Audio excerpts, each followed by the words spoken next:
And then I think, all right, I want all you people who are listening to the thing, I'll apologize to the loudmouths in the class who are, making noises. All right, here we go. All right, so we've got the first ever recording with an audience. All right, so there's the thing. There's like the review sheet. All right, and we've made it big so you can see it. So we'll go like the first 5 of them. So we'll go over to the PowerPoint and talk about that stuff. We'll go back and forth. All right, so that ain't right. All right, and there it is. All right, so the railroads. All right, so the Transcontinental Railroad, and so you got 2 companies. They're going from Nebraska to California. It's the Union Pacific and the Central Pacific Railroad. The 2 immigrant groups are the Irish and the Chinese. The Irish lay down more miles of track because the Chinese got to go through the Sierra Nevada mountains. They come together in Utah, Promontory Point, Utah. That guy Stanford drives a golden spike with a silver hammer during the ceremony, and it has been completed. You get inventions that help with the railroad: the steel rail, standard time, standard gauge track, the air brake, and the Pullman Palace car. And so that kind of takes care of the railroads. All right, let's go to the captain's industry, then we'll check back with the review sheet, see if we missed anything. So it's the big 4. Vanderbilt is your railroad man, Commodore Vanderbilt. We know from Commodore Dewey in the Spanish-American War now that Commodore is the title of like a ship captain. So he started out in steamboats before the Civil War, then he goes into railroads, and he's your guy who has Grand Central Station and the New York Central Railroad. So something of a monopoly in the New York Railroad area.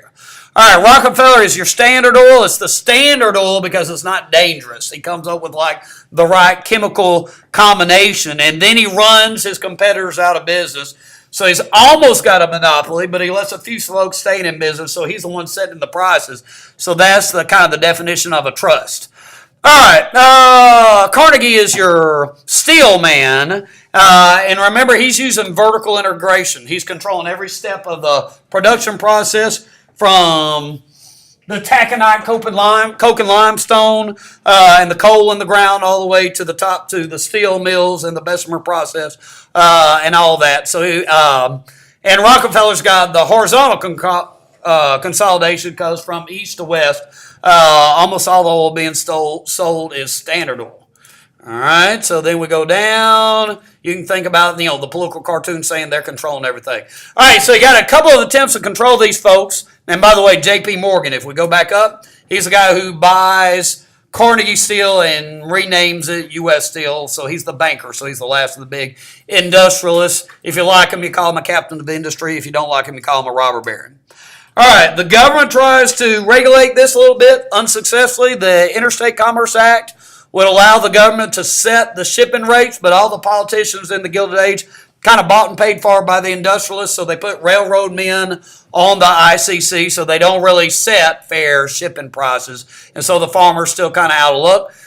1890, the Sherman Antitrust Act is passed, which says trusts are illegal, but the government, which is run by the industrialists, uses it against the union instead of the industrialists.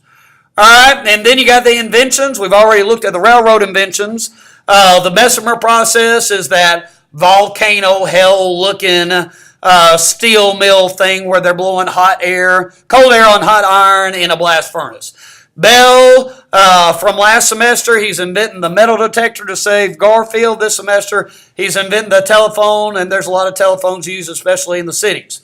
And so that is improving communication east to west in the same way that the telegraph improved communication east to west in the age of Jackson. Edison is your grand poobah of our inventors. The phonograph, which is a record player, mimeograph, which is a copier, dictaphone, which is a tape recorder, moving picture is a movie, and the light bulb, most important, lighting up all the houses, especially in the cities. All right, and there's that. Let's check the review sheet, see if there's anything we hadn't said. All right, so we got all the industrialists and the inventors. So now we're kind of looking at, let's go ahead and go to the unions, I think, and then we'll come back to like these theories, I believe. Let's see if that's the case.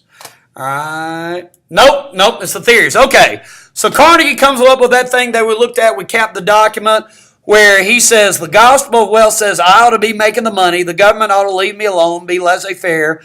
And you want me making the money because then I'll be a philanthropist and make wise investments in good causes like libraries. And Rockefeller will make a lot of investments in like hospitals and so forth. And they had the big competition for being the champion philanthropist. Social Darwin said, hey, it's okay for these guys to be at the top of the pyramid. They're better. The folks at the bottom are not as fit. Herbert Spencer's the guy who came up with that. So you've got the gospel of wealth, social Darwinism, and then when we get to the city chapter, the social gospel folks are those Christians saying there's a Christian duty to help the less fortunate. The YMCA and the Salvation Army is part of that. All right, now I'm not sure, but maybe let's get Henry Grady and the New South on there. So let's add that to our review sheet. All right, New View. I can't talk. All right, New South. All right, and remember Grady says it needs to be an industrial South with better race relations. So he tells that story, remember, of the funeral where everything's manufactured in the North. The only thing the South provides is the hole in the ground and the body. And Duke and cotton mills are efforts at Southern industrialization. All right, there's the story. There's the gospel of wealth. All right, so then you're getting into the union stuff. So the conditions are bad, long hours, low wages, women and children doing a lot of the work. The work's kind of dehumanizing. I told the story of putting the boards in stacks all day long, not really stimulating work. So what happens? Unions come along, try to make things better. It's hard on unions at first. You know, the government's on the side of the industrialists. Industrialists can buy the lawyers, the press, the judges, the politicians. They can bring in the Pinkertons to crack the skulls of the strikers. The new immigrants are going to come in and replace the strikers, be replacement workers. They can lock the workers out. They make them sign contracts promising not to strike, and if they get in trouble for striking, they don't just lose the job, they can't get any jobs because they get put on this bad list called the blacklist. All right, then you got the strike burger, right? So the first one, we got to do the unions. So the first two unions are the utopian ones. They let in anyone, so they're not very successful. The Knights of Labor has an old immigrant, an Irish leader named Powderly.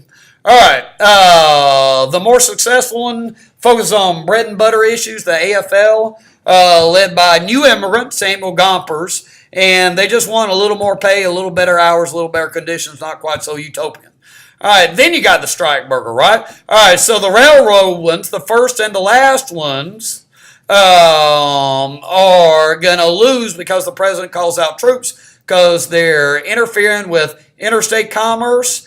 This President Hayes, Compromise of 1877 the first time, President Cleveland second time, and hey, let's say his name together. Let's prove that there's in fact an audience to our recording here. 1, 2, 3, his name is Eugene Debs, and some of them made a good gesture while they were saying his name.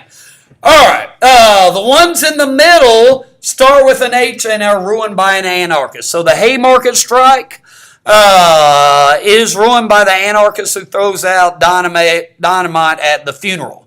All right, the Homestead strike is outside Pittsburgh. It's the steel workers. We watched part of a film about it. And remember, the Pinkertons come up the Monongahela River, but they get whooped by the strikers. But the anarchist screws everything up when he shoots Frick in the neck, and Frick beats him up, and the press portrays the strikers as a bunch of troublemakers, so the strikers lose yet again. All right, let's go up to the review sheet. I believe that is the end of the first chapter and that we've done the first chapter. Anybody see anything that we hadn't talked about? I don't think so. All right, take a look at the review sheet for a second. I'm going to stop and breathe. And so then we'll go to the urbanization. All right, so there it is. The national population is growing, but the city population is growing a lot faster. New York and Philadelphia had always been big cities. Now you got a western city, Chicago, competing with them. All right, there's that poem, The New Colossus. All right, the things that are bringing folks, the pull factors is always jobs. Now it's conveniences. And in addition, the shopping in the department stores. Hey, they build up with the skyscrapers using the steel, and they're using things like the subways to get folks from long distances within the cities. All right, folks get crammed into those cities. They're living in the tenements. There's the picture of the tenement house, the one-room apartment, and we counted 7 people in that apartment, and they don't have electricity, and they throw their trash out, and it smells bad. People are going to get sick. The young guys are going to get frustrated, commit crimes, so the police gets invented. Trash gets invented because the farm animals had eaten everything that got thrown out, but not so in the cities. The dumbbells, tenements, shaped like a dumbbell. They're all kind of sharing a bathroom. There's certain things they got to share there. And so, pretty cramped existence for the immigrants living in the cities. There is leisure time. So the circus is created, variety shows called vaudeville. There's Buffalo Bill, who killed lots and lots of buffalo as part of government policy in the Wild West. And Sitting Bull, who we now know is the medicine man who had the vision and is responsible for Custer's last stand. All right, you got sports. Baseball is to remind us of the slow rhythms of country life. Basketball is wintertime exercise, and football, Teddy Roosevelt says, makes a man out of you just like war does. All right, so then we go down, and, hey, those were good pictures there. Hey, it's the gritty city. It's tough to live in that city. Welcome to the jungle. All right, so the new immigrants. All right, J-Grips, or maybe JC Grips, because you add Croats to our little acronym. They're different from the Irish and the German because of the skin tone, religious practices. They kind of stick to themselves. They don't believe in government. They're anarchists and they're socialists. Hey, Ellis Island, especially in New York. The Polish cell in Chicago. Whole House is in Chicago. I was thinking about this morning. I think the Chicago White Sox baseball stadium is called Comiskey Park, and Comiskey sounded to me like a Polish name. All right, how the Springsteen song go? The pull factors are the streets are paved with gold. Diamonds in the sidewalk, gutters line song. Dear here, the beer flows, false all night long. Transfer of taken, yada, yada, yada. So everything's perfect over here, and these folks don't realize that it's going to be the gritty city. And you got the push factors because the farms, people, the crops are failing at home, and the Italians can't find jobs in Rome. Also, their relatives are sending letters saying, hey, things are pretty good over here. Italians are Exhibit A. Later on, they're going to struggle here. Later on, the folks who struggle and stay don't go back home. They're forming the mafia. And we talked about great actors and Godfather movies, Pacino and De Niro. All right, let's see. So you got a welcome mat laid out for these folks. The party bosses welcome them and do services for them in exchange for their votes. There's that social gospel, Salvation Army, and the YMCA. And you keep those guys out of trouble by getting them playing basketball in the gyms rather than walking around getting in trouble. All right, Jane Addams is the kind of the mother of social work, and she set up the Whole House in Chicago, which was the first of the settlement houses. And she's teaching English and citizenship and child care. And she's got the good, tired, sad eyes because she's been doing good work all her life. All right, women are getting city jobs, and the divorce rate gets up because women are getting more of a sense of independence, and white women are getting jobs as secretaries, department store clerks. Thanks to Jane Addams, social workers, and then phone operators because men would cuss over the telephone line because they're having trouble figuring out where the line is supposed to go. Immigrant women are working in the factories like the men. African Americans get jobs as maids in white homes.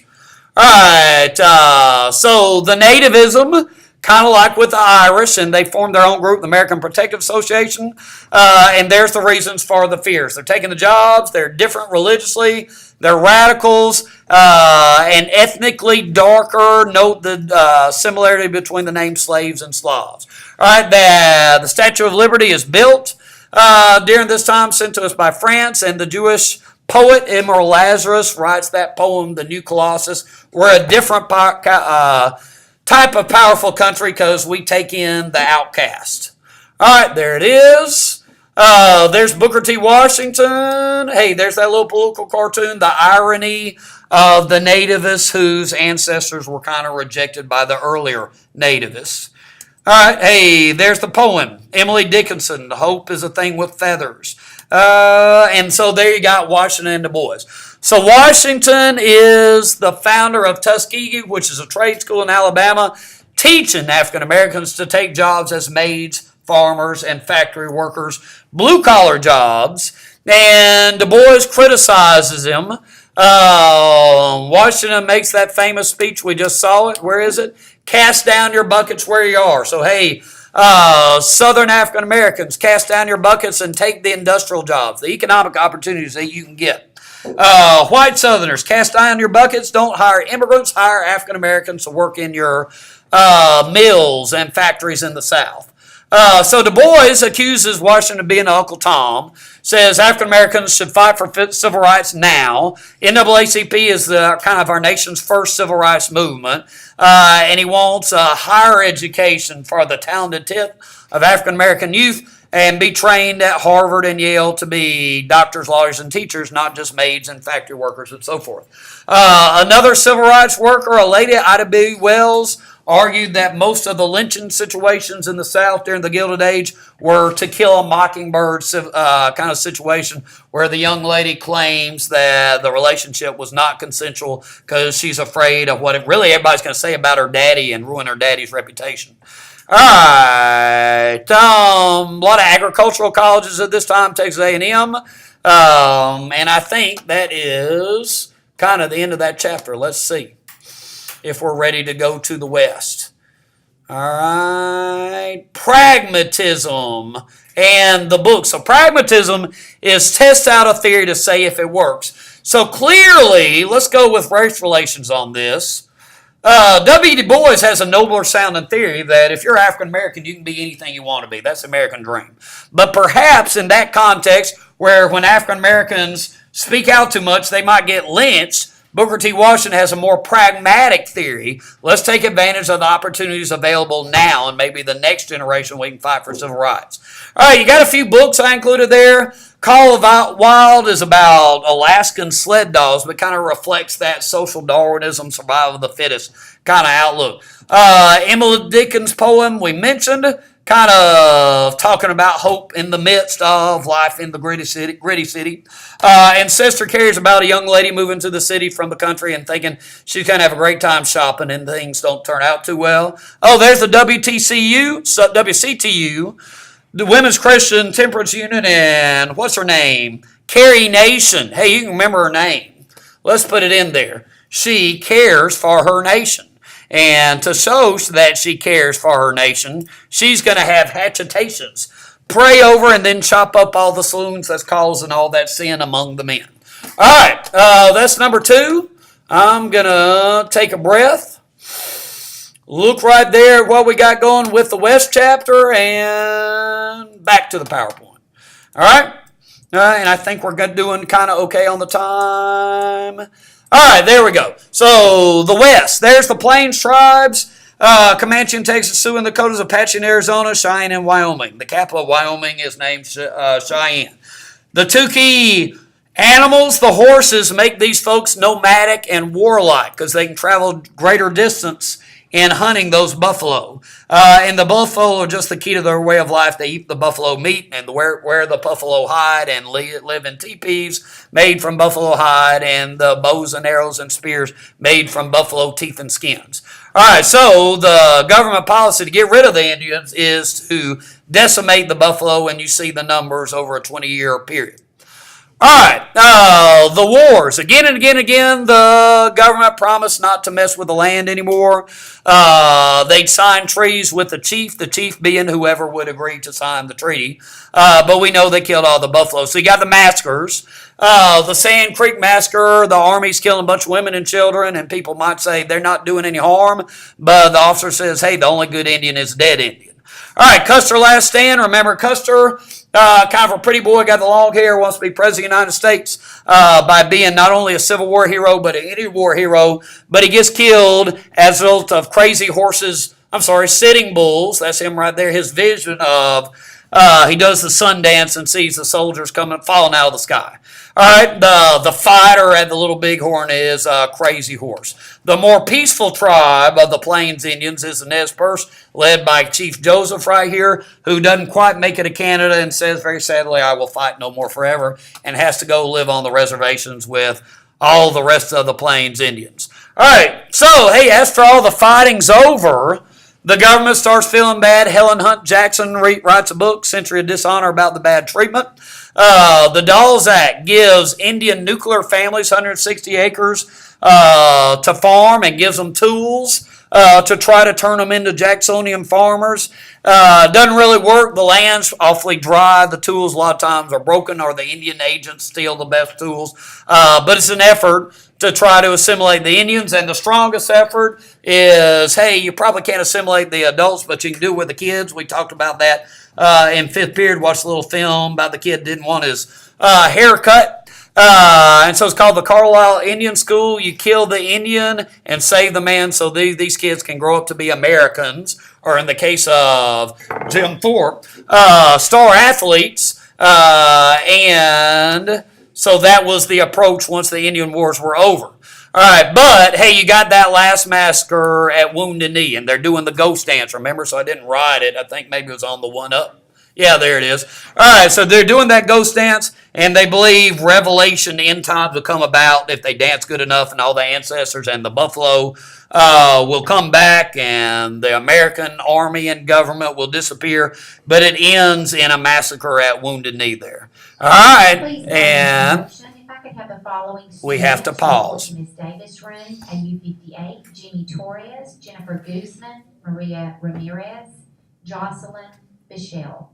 Thank you. Okay, so the Cowboys in the West. It's a diverse group. They're taking the Longhorns on a long drive to Kansas where railroads and cattle towns are. Wild West cattle towns, Dodge City, the most famous name of one of those. It ends after a 20-year period because of the invention of barbed wire. People didn't want them on their land. They eat up all the grass, and you got two really, really bad winters. All right, but no, Texas Longhorns, Dallas Cowboys. If you could see the students in the class right now, they're very inspired, and some of them are getting downright emotional over the story of the Longhorns. All right, the homesteaders. All right, so the government is convincing folks to move to the plains by giving away free land. We got baseball terms from it. They're digging their floors below ground level because their homes are made out of dirt. Double-header engine trains bring the supplies out to them and the crops back to the cities. Gold and silver gets discovered, and people live in boon towns for a time until the gold rush dries up and they move on, in which case these places become ghost towns. All right, so then you got the Turner thesis saying, we're not the same anymore once the frontier is closed because you don't have the safety valve. But it turns out in reality, when people can't make it, they move to the cities.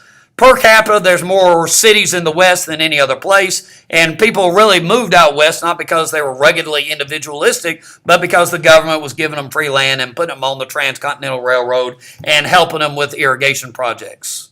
All right, and then you've got the farmer story. So there's all the farmers' problems, the weather problems, the economic problems. So the farmers don't understand what's going wrong.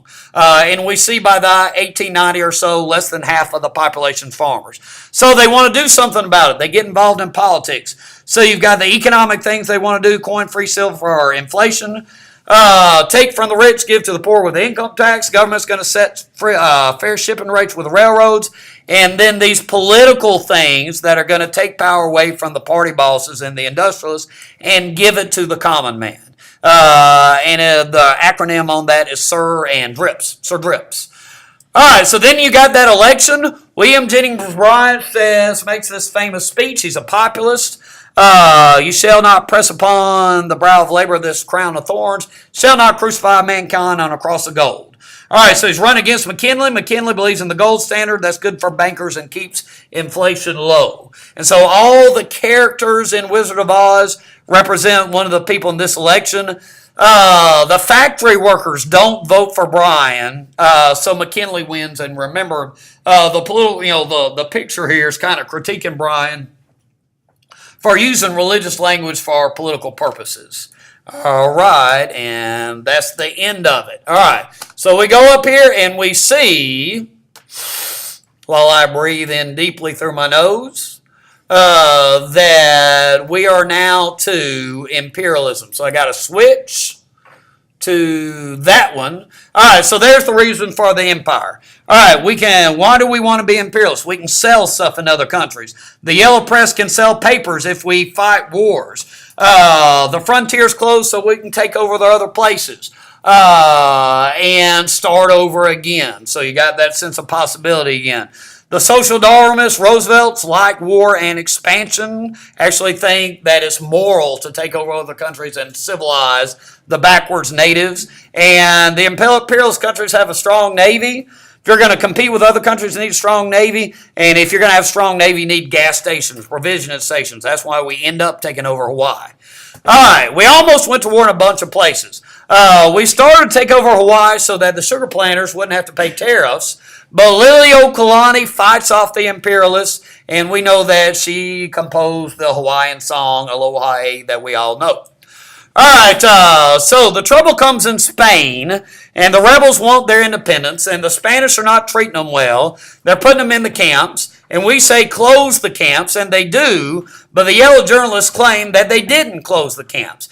And they also claim that the Spanish sunk the Maine, when in fact the Maine sunk on its own because there's an explosion in the boiler room. All right, so you got the war. McKinley doesn't really want to go to, but Roosevelt, who loves football and war and manliness and the strenuous life, presses him into war. We claim we're coming in as a liberating army. Doesn't really turn out that way. In the Philippines, we're fighting the Spanish, and we win big, led by Commodore Dewey. All right, we're helping out Aguinaldo for a season. We're friends with Emilio Aguinaldo and fighting off the Spanish. As we go to and from the Philippines, poor old Liliuokalani loses, and we take over Hawaii because we need the provisioning stations.